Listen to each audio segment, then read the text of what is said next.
Good morning and welcome to Santa Cruz, California. You're watching the O'Neill Coldwater Classic, stop number 9 on the ASP World Tour. It is Tuesday, November 6th, the 6th day of the waiting period here, bright and early on the sunrise, 6:30 a.m. local time. Joe Turpel alongside former tour competitor John Schmoka.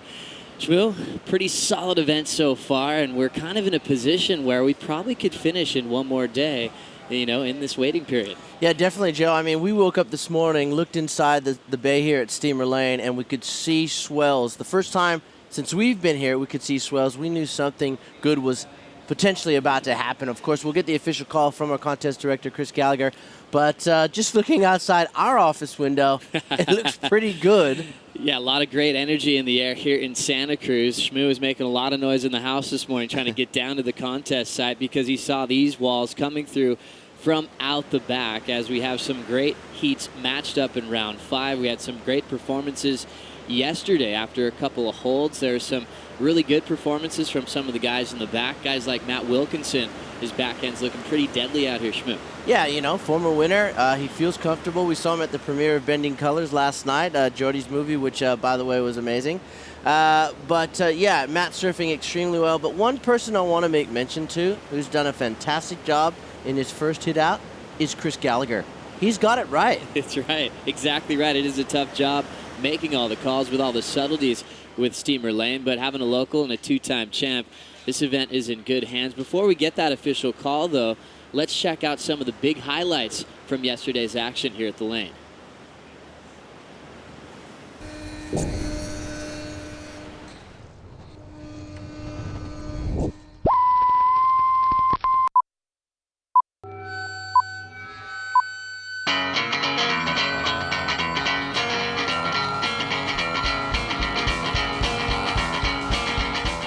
Wilkinson up in the second heat of the morning. Matt Wilkinson getting busy nice and early and really attacks this first section, which I think the judges will like. Unloading on this small size wave, big float there, falls out the lip.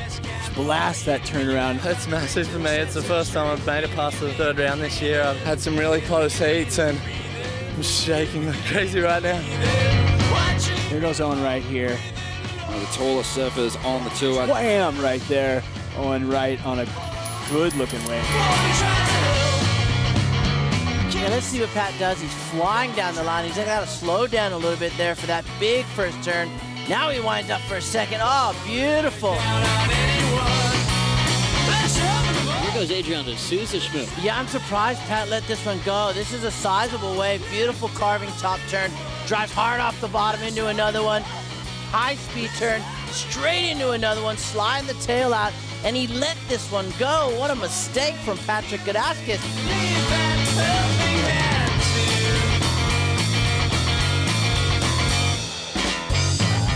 Taj Burrow now up and riding with a big forehand hack back in the white water. Drives off the bottom, clean turn through the kelp, stomps on the float, cool in transition. He jams one in the pocket, blows the tail, and he's going to control it forward. Be right, here goes Medina now. A little hack to start. He's passing by Trav on the inside. Cool coil, throws a pop, shove it, reverses it around natural foot. Joel Parkinson on his first ride. The world title front runner. Beautiful carve there. Bringing it through to the inside now. He'll want a strong finish and he'll want to mix it up a bit. There is a solid hit. Another big jam. Michelle Perez and Jeremy Flores out in the water, and Michelle's up on a nice looking wall here. Brad Burlow on the inside though, scratching into this one. This is Jeremy Flores.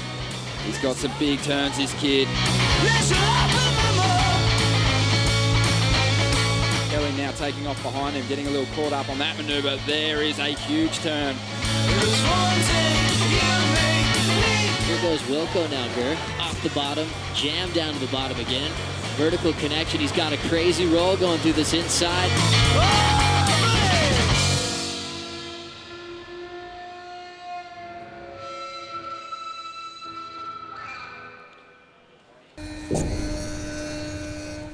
Some big matchups there yesterday's action. Really cool to see Matt Wilkinson's energy when he came up for the post-heat interview after getting past round 3 for the first time in 2012. He's already standing in quarterfinal number 4 to surf possibly a little bit later on today. Jeremy Flores also in Heat 3.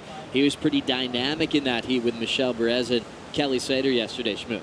Yeah, definitely the Spartan, showing what he has to take it into the quarterfinals.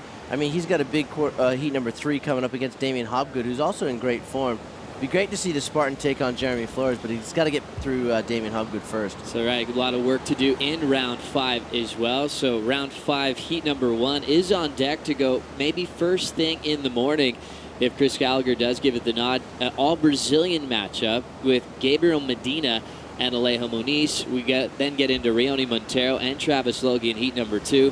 There's Michel Perez, the Spartan, like Schmoot was mentioning, has to get past Damian Hobgood to get into the quarters. And then Adriano de Souza takes on Kelly Slater. They've had so many amazing heats throughout their career. Can't wait to see that matchup unfold. And I think it's time to get the official word. Joining us downstairs is our contest director, Chris Gallagher. Good morning, Gally. Morning, guys. Great to be down here early this morning. We were so excited when we started walking up from our place down the beach. What are your thoughts on the swell that's come through for us early in the morning today? Well, it's fairly obvious it's pumping this morning. I mean, the predicted swell looks amazing. It's a better direction with the west in it. More sets come in, stronger, with a better shape. So yeah, it's we're definitely blessed with the swell. Are we looking at running all the way through? Like you said, it's pretty obvious, but the official call is finals will take place today here at Steamer Lane.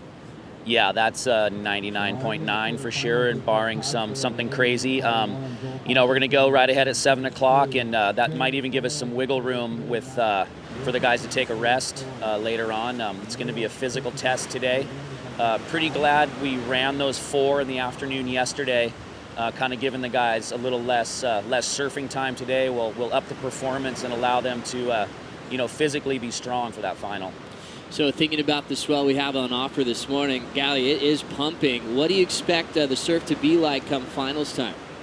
Well, it'll drop off a touch, but the conditions will improve. We got a high tide, or more like a medium tide, coinciding with the finals, and it should just be great all day. Definitely overhead for all day.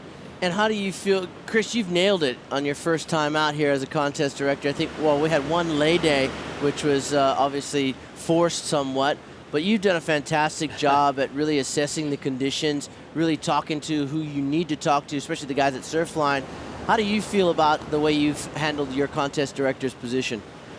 Well, the earth has given me, sun and ocean and waves and everything, so that's been the most important part. But, I'd like to thank Kevin from Surfline. He's been taking phone calls at night and whenever, and really been, listening to all my little, I'm pretty particular and pretty thorough. So he's been there for me, and also talking to Flea and talking to Rat Boy and they surf here every day. I live in Hawaii. I'm just going off of what I knew about it in the past. So I've had a lot of help from people, the ocean, and rather be lucky than good sometimes. Well done, Chris Gallagher. Great job throughout this event, and we'll definitely be catching up with you throughout the day today. Get a good spot down there. All right, thanks. So Chris Gallagher, 2-time Coldwater Classic champion. He originally from Santa Cruz, and now he's been living in Hawaii for a long time now, so great to have him back in his old stomping grounds. Took back-to-back titles out here a long time ago and kind of kept that cool local vibe going. He got it in 98 and 99, a feat that hasn't been accomplished by any surfer out here. No, not at all, and that's why he is in the position that he is. He's also a great board shaper as well. A lot of the touring pros riding his equipment over there in Hawaii and around the world, especially the Hobgoods, of course, coaching them. So he's kind of a jack of all trades. He sure is. We see also some familiar names that are here in 2012 in the WCT. Guys like Joel Parkinson, who won here in 2000. That was the last time he was here at the Coldwater Classic. You also see Nat Young, who's a big part of this event. Big wild card matchup with Joel earlier. And then more recently with Matt Wilkinson still going. He won in 2010. Miguel Pupo was eliminated early, and so was Jordy Smith, who were serious contenders in this event. So an interesting thing on paper when you check out those past champions. Matt Wilkinson could be a guy who could return to the top of a podium, and what a better time for him to possibly get his first WCT win. Yeah, definitely out here winning this event as a World Qualifying Series event a few years back in 2010, you know, it just really makes it that much more bittersweet to win one as an ASP World Tour event, the second to the last stop. Really will up his world rankings. The contest, as you can see on your screen there, starting at 7 a.m. this morning. And there's what we were talking about this morning. I was just jumping out of my jammies because inside the bay is where we're staying. And I yelled out to you, Ronnie Blake, I said, look, boys, there's waves coming into the bay and they're breaking. The first time during this entire event we could see those waves, and that's possibly due to the west in the swell now. That's exactly right. It is the morning of the finals. We are going to have a little bit more to come on the morning show and then the official start of the final day. We'll be right back after this.